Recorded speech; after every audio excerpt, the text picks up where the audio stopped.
మహామునీశ్వరులు పరశురాములా? నారాయణ నారాయణ, సాక్షాత్తు భగవంతుడు శ్రీ మహావిష్ణువు అవతారం. క్షత్రియ వంశ విధ్వంసకులు మహామునీశ్వరులు పరశురాములు. మరైతే ఇప్పుడు ఇంత తొందరలో ఎక్కడికి వెళుతున్నారబ్బా? మళ్ళీ ఏ క్షత్రియ సంహారానికో బయలుదేరలేదు కదా? నారదుడు స్వయంగా వెళ్ళి అడగవలసిందే. నారాయణ నారాయణ నారాయణ.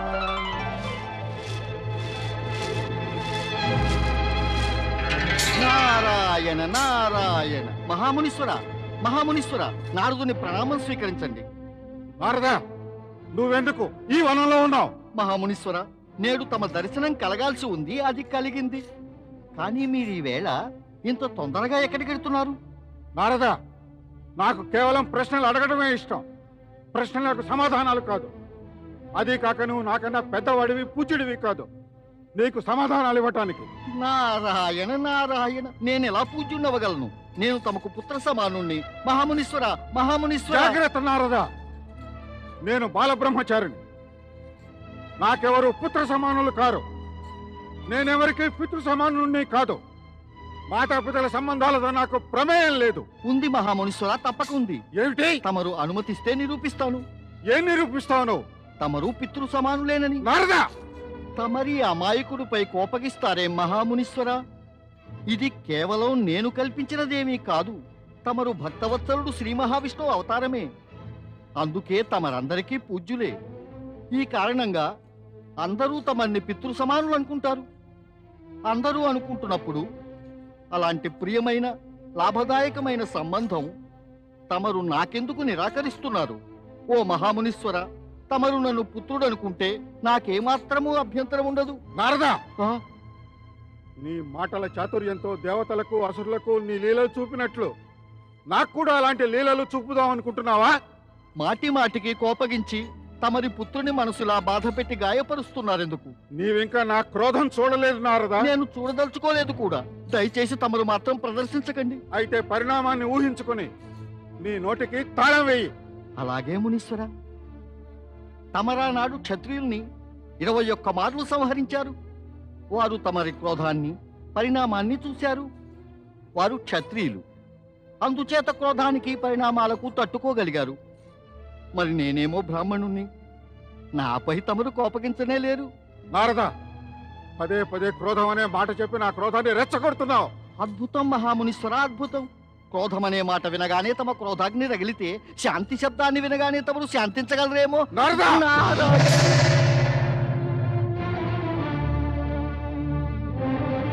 ఓం నమః శివాయ. ఓం నమః శివాయ. ఓం నమః శివాయ. ఓం నమః శివాయ. ఓం నమః శివాయ. ఓం నమః శివాయ. ఓం నమః శివాయ. ఓం నమః శివాయ.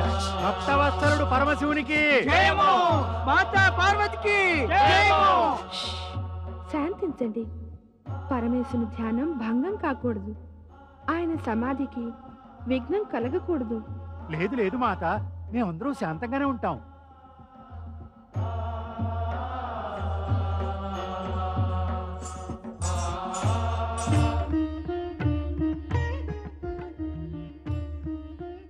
గణేశ, నీవిక్కడ అప్రమత్తుడివై నిలబడు.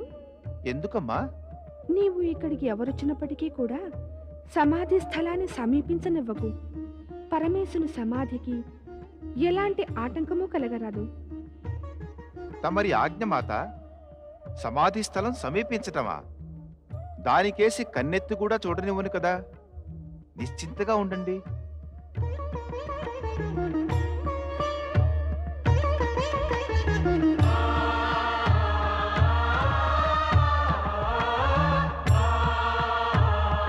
జై శివశంకర, జై పరమేశ, హర హర మహాదేవ. జై శివశంకర, జై పరమేశ.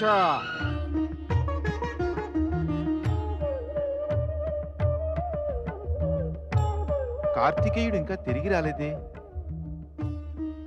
అతడి పాటికి వచ్చి ఉండవలసింది. తాను దక్షిణాన అగస్త్యముని ఆశ్రమం వెళ్ళొస్తానని చెప్పి వెళ్ళాడు. అక్కడ ధర్మాన్ని శివభక్తిని ప్రచారం చేయడానికి సమయం పడుతుంది కదా.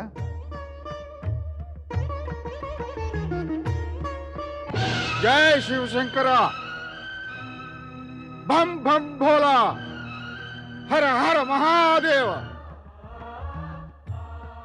సోదరులకు మిత్రప్రేమ ఉంటే మనసుకు ఎంత ఆనందం. మిత్రులకు భ్రాతృప్రేమ ఉంటే మనసుకు బాగుంటుంది. మా ఇద్దరిలో 2 భావాలు ఉన్నాయి. నేను అతడి గురించే ఆలోచిస్తున్నాను. అతడు కూడా తప్పక నా... జై శివశంకర, హర హర మహాదేవ. జాగ్రత్త, ఒక్క అడుగు కూడా ముందుకు వెయ్యవద్దు. తమరు సమాధి స్థలం వైపుగా వెళ్ళడానికి వీల్లేదు. ఒరే విచిత్ర ప్రాణి, నన్ను నా గురువు వద్దకు వెళ్ళనీయకుండా ఆపేవాడివి ఎవరు నీవు? మునివర్య, తమరు విచ్చేసిన చోటు తమరిది కాదు, నా క్షేత్రమే. అందుకే తమరు ప్రశ్నలు అడగలేరు, సమాధానాలిచ్చే స్థితిలో ఉన్నారు. ప్రశ్నలు నేను అడుగుతా. చెప్పండి, తమరెవరు? ఏ ప్రయోజనం కోరి ఇక్కడికి విచ్చేసినట్టు? ఒరే విచిత్ర ధూర్తుడా, నీకు తెలియదా నేనెవరినో? ఇంతటి అహంకార పూరితుడివై ఉండి కూడా తనను తాను యోగ్యుడనుకునే నీ వంటి అహంకారి ఎవరైనా సరే నేను తెలుసుకోనవసరం లేదు. ఇంక నేనెవరో తమకు తెలియడం మాత్రం అవసరం. నేను శివపార్వతుల ప్రియపుత్రుణ్ణి, గణేశుణ్ణి. మా తల్లి ఆజ్ఞపై ఇక్కడ నిలుచున్నాను, ఆ సమాధి స్థలానికి ఎవ్వరినీ వెళ్ళనివ్వకుండా. అసంభవం! నీవు మనిషి కాదు, పశువు కాదు. ఇలాంటి అసామాన్య ప్రాణి శివపార్వతులకు పుత్రుడు ఎన్నడూ కాజాలడు. తమ కంఠాన్ని కోపాన్ని తగ్గించుకోండి మహాజ్ఞాని. మీ వల్ల నాన్నగారి సమాధి భంగమైతే అనర్థం కలుగుతుంది. కాస్త తమ నేత్రాలకు ఉన్న క్రోధపు పొరను తొలగించి చూడండి. నేను మనిషిని, పశు స్వభావరహితమైన పశువుని కూడా. మందబుద్ధి, అధిక ప్రసంగం ఆపు. నీవు అడ్డు తొలగు నా దారికి. అమ్మ చెప్పి వెళ్ళింది అడ్డు నిలవమని, తమరంటారు అడ్డు తొలగమని. నిలవడం తొలగడం రెండు ఒక్కసారిగా జరిగేవి కావు మరి. అందుకు అవసరమే ఉంది. నాకు జన్మనిచ్చిన తల్లి ఆజ్ఞనిచ్చినప్పుడు ఆమె చెప్పినట్టు చేయడం అవసరమే. నీకే తెలిస్తే నేను పరశురాముణ్ణని 21 సార్లు ఈ దరిద్రని క్షత్రియహీనంగా చేశానని. నీవిలాంటి దౌర్జన్యం ఎన్నడూ చెయ్యనే చెయ్యవు. నేను పుట్టక మునుపెప్పుడో తమరు బహుశా చేసి ఉంటారు ఈ పృథ్విని క్షత్రియహీనంగా. ఇప్పుడు చేసి చూపండి 22సారి. ఒరే దుష్ట, నీకు మృత్యు ఆసన్నమైనట్లుగా ఉంది. ఇదిగో జయమ మాతకు.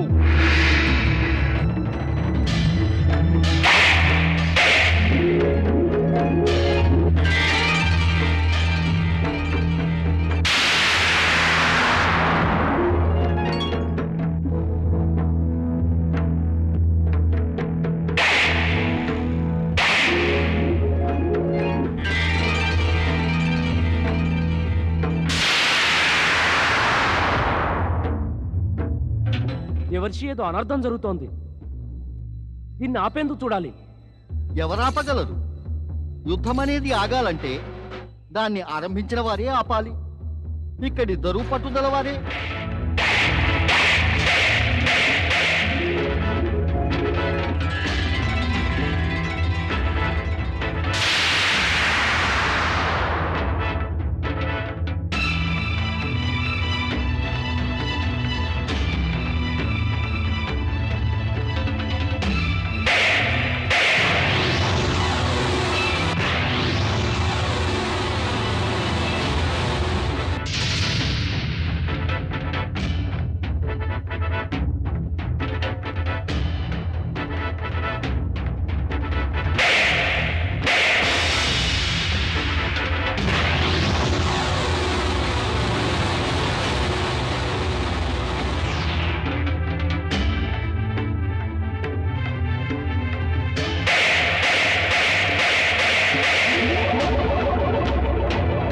జయము మాతకు.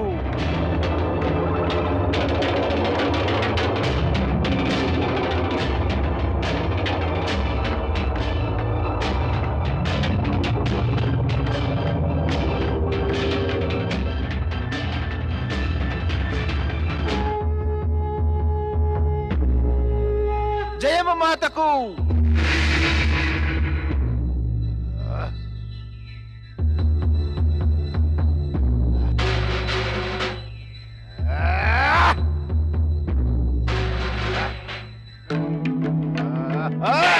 పరశురాముడు క్రోధంతో ఆఘాతాలు చేస్తున్నాడు, కానీ గణేశుడు ఆ ఆఘాతాలన్నీ వ్యర్థం చేస్తున్నాడు.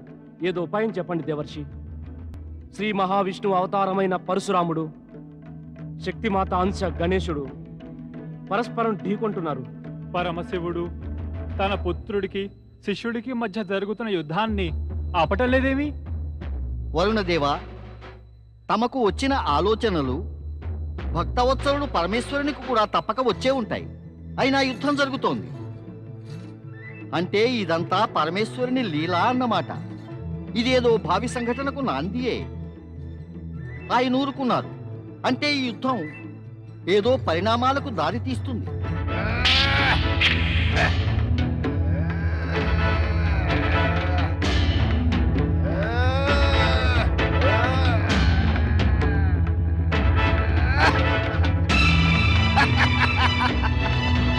మాతకు మాత మాత అనర్థం జరిగింది, త్వరగా రండి. ఏమైంది నంది? మాత, బయట ఎవరో ఒక వింత వ్యక్తి గణేశునితో యుద్ధం చేస్తున్నాడు. ఆ బ్రాహ్మణుడు యోధుడే. మాత, గణేశుడు అతన్ని పరాజితుడు చేయలేడు. తమరు త్వరగా రండి.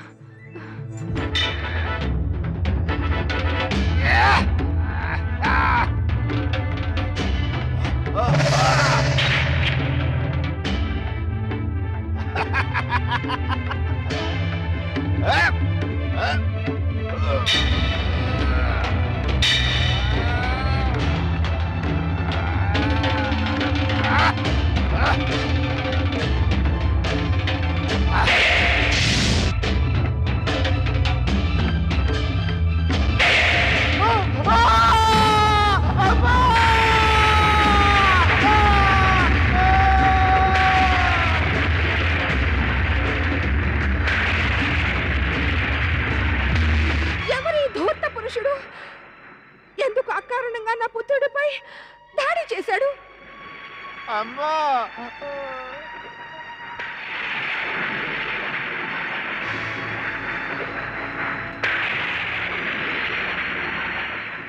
నా పుత్రునిపై దాడి చేసిన వారిని నేను ప్రాణాలతో వదలను. గురుపత్ని, నా అపరాధం క్షమించండి. తమ పుత్రుణ్ణని ఇతడు చెప్పకపోలేదు, కానీ ఇతడి విచిత్ర ఆకృతి కారణంగా విశ్వసించలేదు. నీవు క్షమాపణ కాదు, దండనకు పాత్రుడివి. ఏ తల్లైనా నిన్ను క్షమించగలదంటావా? ఆమె నువ్వు పుత్రహీనగా చేద్దామనుకున్నాక? తెలియక చేసిన అపరాధానికి క్షమాపణ కాకపోయినా ప్రాయశ్చిత్తం ఉంటుందిగా మాత. ముమ్మాటికి లేదు. తెలియక చేసేవి తప్పులు, అపరాధాలు కావు. క్రోధంతో అహంకారంతో చేసే పనులు తప్పులు కావు, అపరాధాలే అవుతాయి. ఇందుకు నిన్ను దండించవలసిందే. ఆగు పార్వతీదేవి, నీకు తెలుసు కదా క్రోధంతో చేసేవన్నీ కూడా అపరాధాలేనని. మరి ఎందుకు అజ్ఞానపూర్వకంగా ఈ అనుచిత కార్యం చేస్తున్నావు?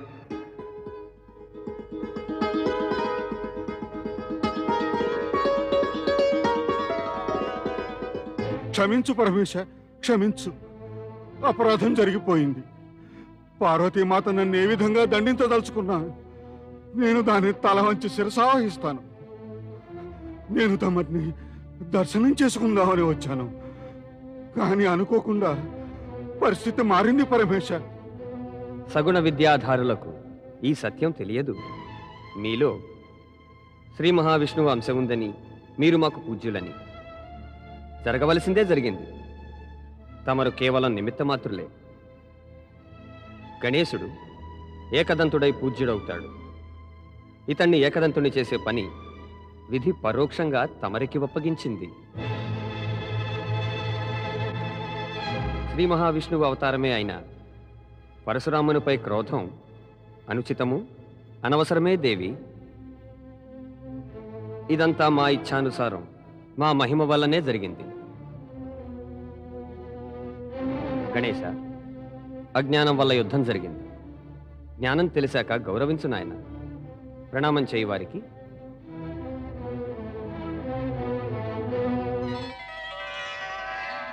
అజ్ఞానం వల్ల ఏమేం జరుగుతాయో. ప్రేమను పొందవలసిన వారే క్రోధానికి పాత్రులయ్యారు. కౌగలించుకోవలసిన వారితో యుద్ధం చేయవలసి వచ్చింది. నన్ను క్షమించు గణేశ. అలా అనకండి స్వామి, తమరు నాకు పూజ్యులే.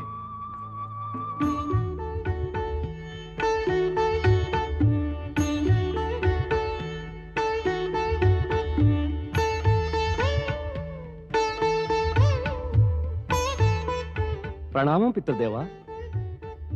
ప్రణామం మాత. కార్తికేయుని ప్రణామం స్వీకరించండి భక్తవత్సల పరశురామ. నాదెంత అదృష్టమో తమరి దర్శనమైంది. ధన్యుణ్ణైనది నేనే. నా గురువర్యులతో పాటు గురుపత్నిని, 2 గురుపుత్రుల దర్శన భాగ్యాన్ని పొందగలిగాను.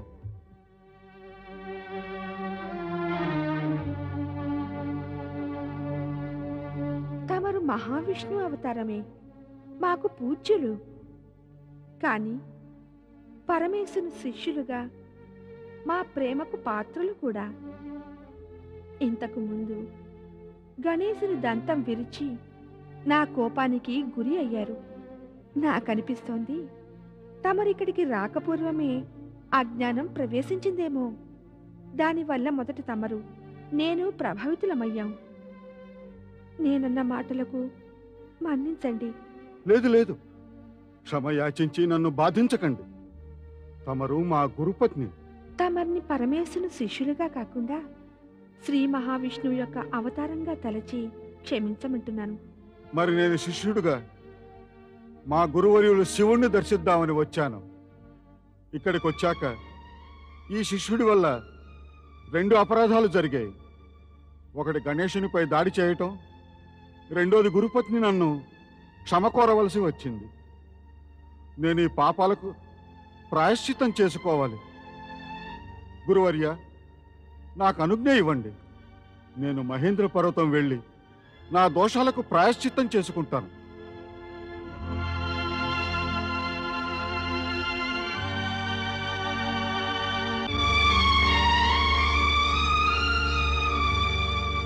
పరశురాముడు ప్రాయశ్చిత్తానికై మహేంద్ర పర్వతం వైపు వెళ్ళారు. ఈ సంఘటనకు సుఖాంతం అలాగే జరగాలి దేవేంద్ర.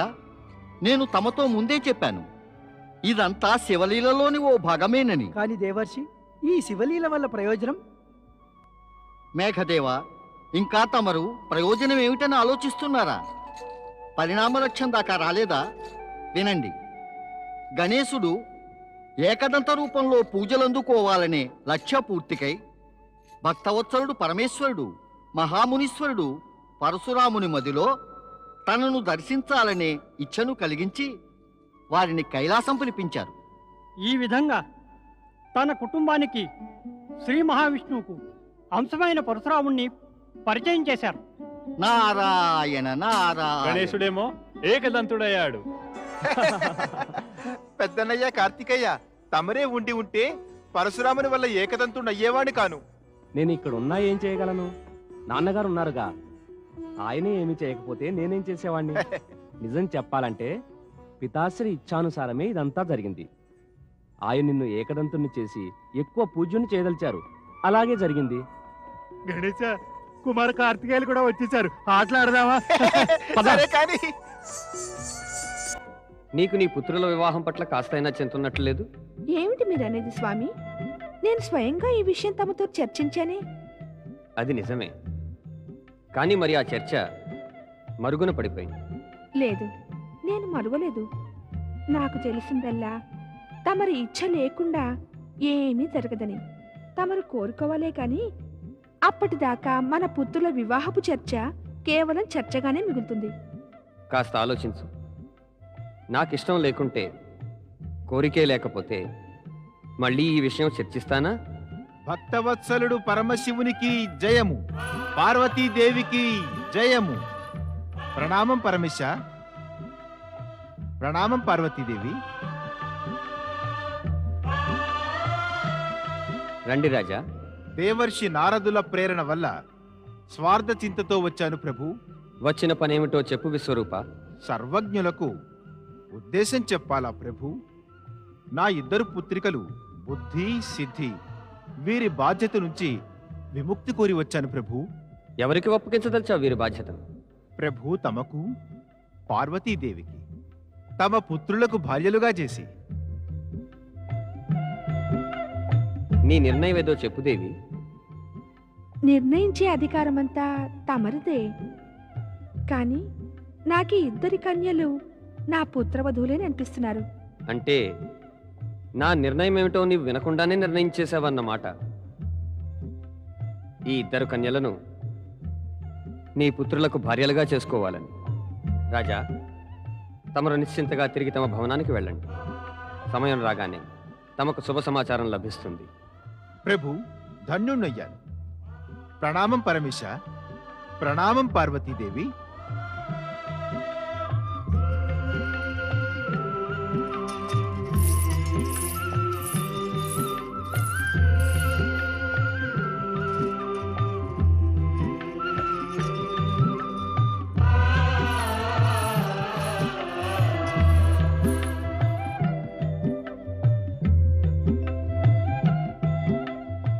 మాతాపితలకు ప్రణామం.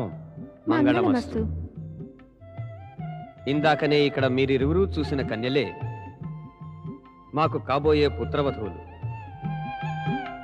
కానీ వివాహానికి ముందు మీ ఇద్దరు వివాహానికి మీరు యోగ్యులని నిరూపించుకోవాలి. అంటే మీరు మేమిద్దరం వివాహానికి యోగ్యులం కామంటారా? లేదు లేదు గణేశ, అలా అని కాదు.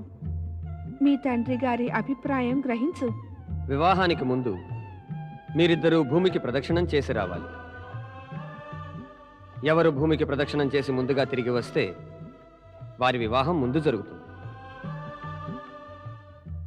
మేము ఆలోచిస్తున్నాం ఎవరి వివాహం ముందు జరపాలా అని. చివరికి ఇదే ఉపాయం అనిపించింది. పితాశ్రీ, నేను ఇంతకు ముందే చెప్పేశాను, వివాహం అంటే నాకు ఇష్టమే లేదని. వివాహం ఇష్టమని చేసుకోరు నాయనా కార్తికేయ. ఏమైనా చేసుకోవాలా చేసుకోకూడదా అని నిర్ణయించే అధికారం సంతానానికి ఏమీ ఉండదు. ఆ సర్వాధికారాలు తల్లిదండ్రుల వద్దనే సురక్షితంగా ఉంటాయి. అందువల్ల మీరు కేవలం తల్లిదండ్రుల ఆజ్ఞనే పాటించాలి. తమరి ఆజ్ఞ మాత. గణేశ, నేను నీకు మూషిక వాహనం ప్రసాదిస్తాను.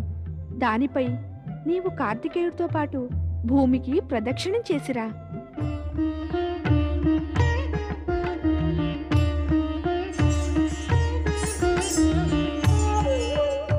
గణేశయ్య, తమరి ఈ మూషిక వాహనం అన్న కార్తికేయుని వాహనం మయూరంతో ప్రదక్షిణ పరుగులో గెలుపుని సాధించలేదు. అయితే ఓ పని చెయ్యండి, తమరి పోటీలో పాల్గొనకండి. ఓడానని ఒప్పేసుకోండి. విజయం నిశ్చయంగా ఇక కార్తికేయుందే అవుతుంది.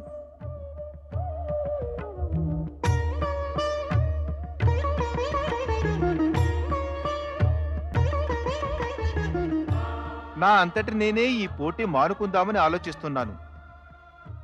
జరిగే నష్టమల్ల నా వివాహం పెద్దన్నయ్య కార్తికేయుని వివాహానికి పిమ్మట జరుగుతుంది. అయితే సమస్య ఉంది. తల్లిదండ్రుల ఆజ్ఞను నేను మీరలేను. అందువల్ల ఈ ప్రదక్షిణపు పోటీలో పాల్గొనడం నాకు తప్పనిసరి.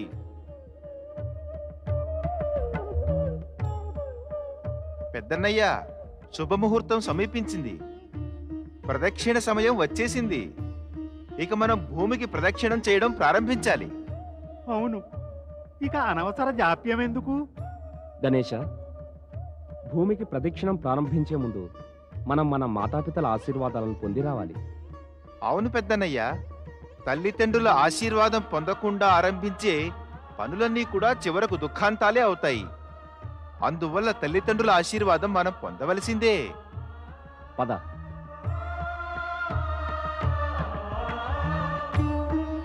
माता गौरी पिता शंकर जय जय गौरी शंकर।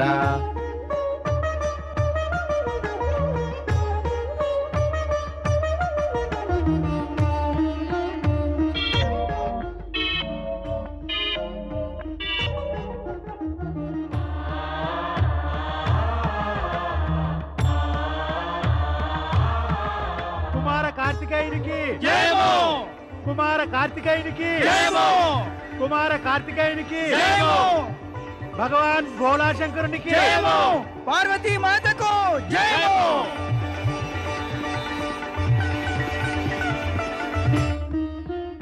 ఏమైంది గణేశయ్య? నందన్నయ్య, నన్ను ఈ మూషికం భూప్రదక్షిణం చేయించగలదా? తమరి నొసట రాసి ఉంటే దొరుకుతుందేమో.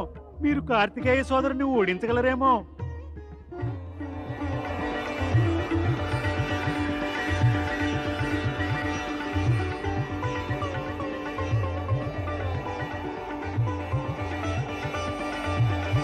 ఏ మూషికరాజా, నన్ను మోసుకు వెళ్ళగలవా ప్రదక్షిణానికి? గణేశయ్య, దీన్ని అడుగు. కుమార కార్తికేయుని మయూర వాహనం కన్నా వేగంగా పోగలదా లేదా అని. ఇది కదలనే లేకపోతే వేగంగా ఎలా వెడుతుంది? అది అసంభవమే. కానీ గణేశ, పోటీ ప్రారంభమైంది. కార్తికేయుడు వెళ్ళిపోయాడు. తమరు ఇంకా ఇక్కడే ఉన్నారు.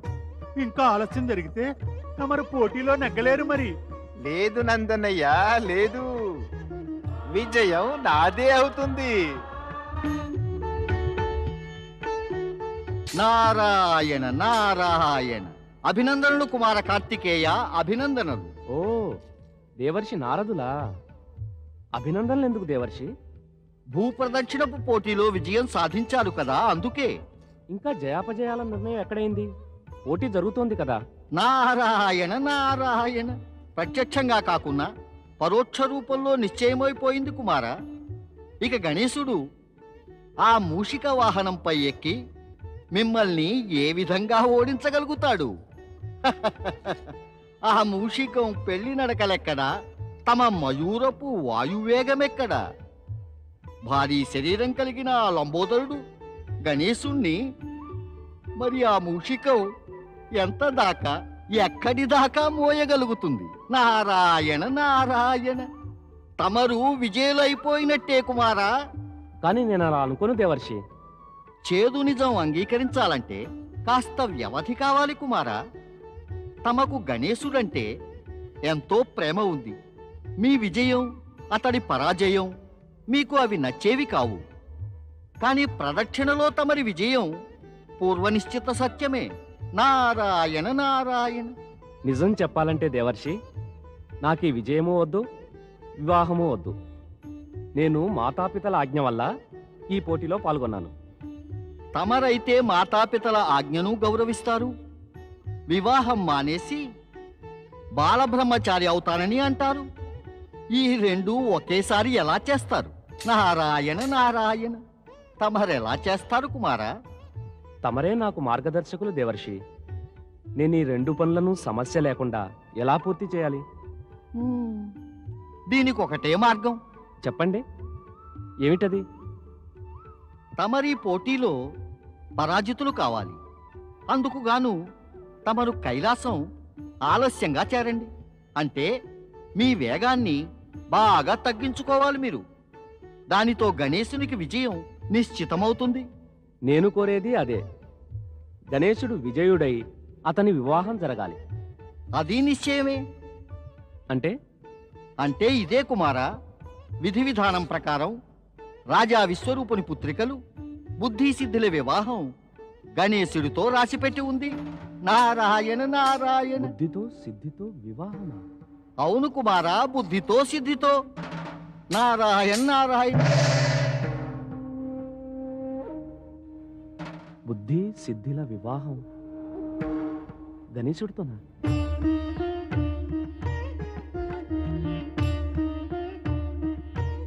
గణేశయ్య, తమరు చెప్పనే లేదు. తమరు విజయం ఎలా సాధిస్తారో? విజయం సాధించాలంటే పృథ్వీకంతటికీ ప్రదక్షిణం చేసి ముందుగా రావాలి. అంటే భూప్రదక్షిణం. అవునవును, అలాగే అనుకున్నారు. అనుకున్నటువంటి సత్యాన్ని సత్యంగా మార్చడానికై నన్ను ఏకాంతంగా ఆలోచించనేనంతన్నయ్యా. ఇదే నేను చేసే విన్నపం. తమరు వెళ్ళండి.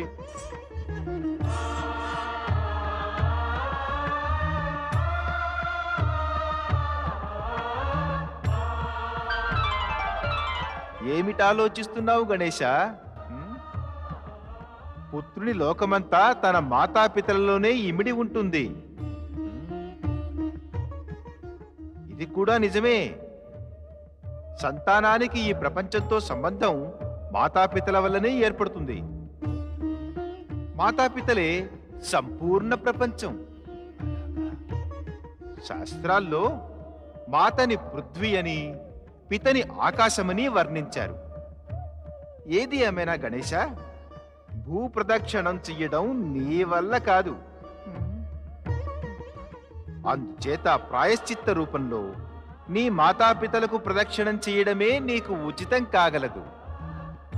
మాతాపితలకు చేసే ప్రదక్షిణమే భూప్రదక్షిణానికి సమానం. వెళ్ళు గణేశ.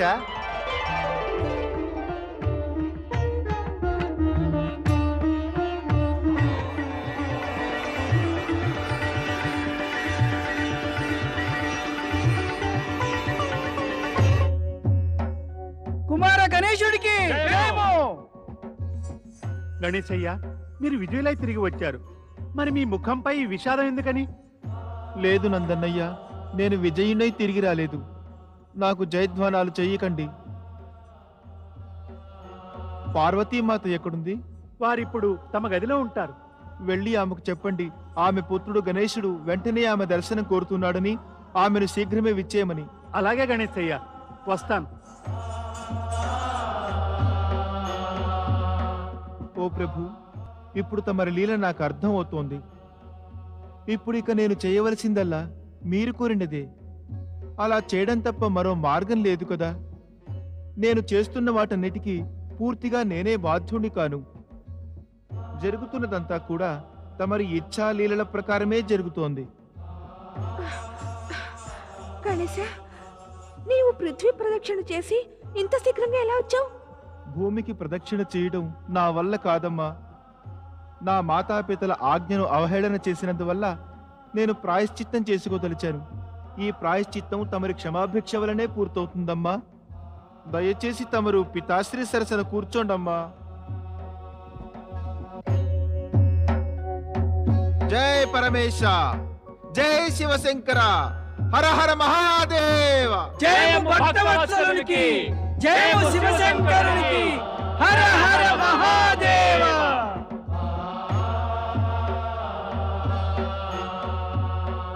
ప్రణామాలు స్వీకరించండి స్వామి.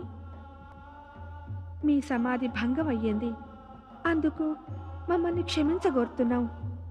కానీ మీరు మేల్కొనటం అవసరమే. నీ అభిప్రాయం చెప్పు దేవి. అభిప్రాయం అయితే పుత్రుడు గణేశుడు చెప్తాడు. మాతా గౌరీ పితా శంకర, జయ జయ గౌరీ శంకర. మాతా గౌరీ పితా శంకర, జయము జయము గౌరీ శంకర. మాతా గౌరీ పితా శంకర, జయము జయము గౌరీ శంకర. మాతా గౌరీ పితా శంకర, జయము జయము గౌరీ శంకర. మాతా గౌరీ పితా శంకర, జయము జయము గౌరీ శంకర. మాతా గౌరీ పితా శంకర, జయము జయము గౌరీ శంకర.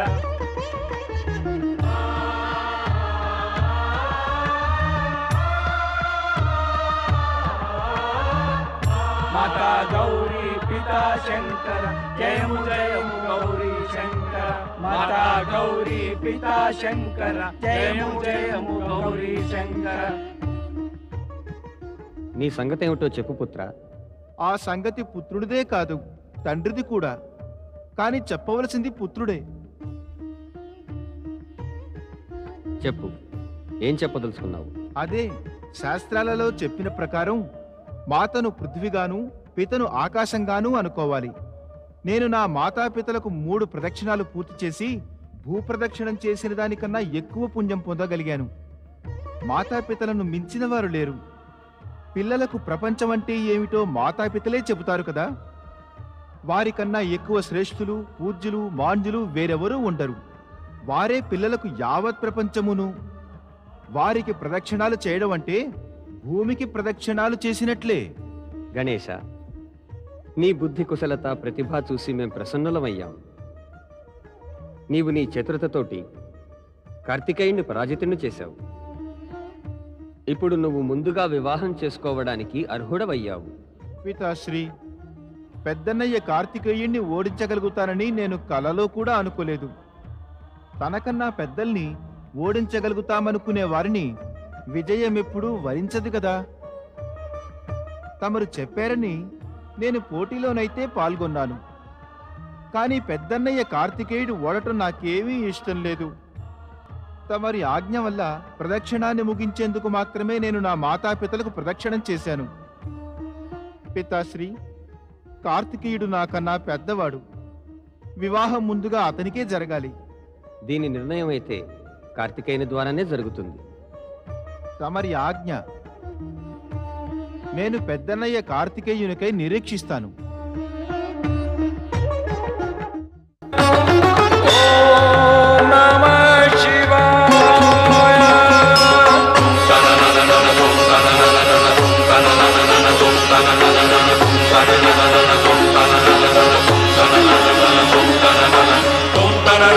tum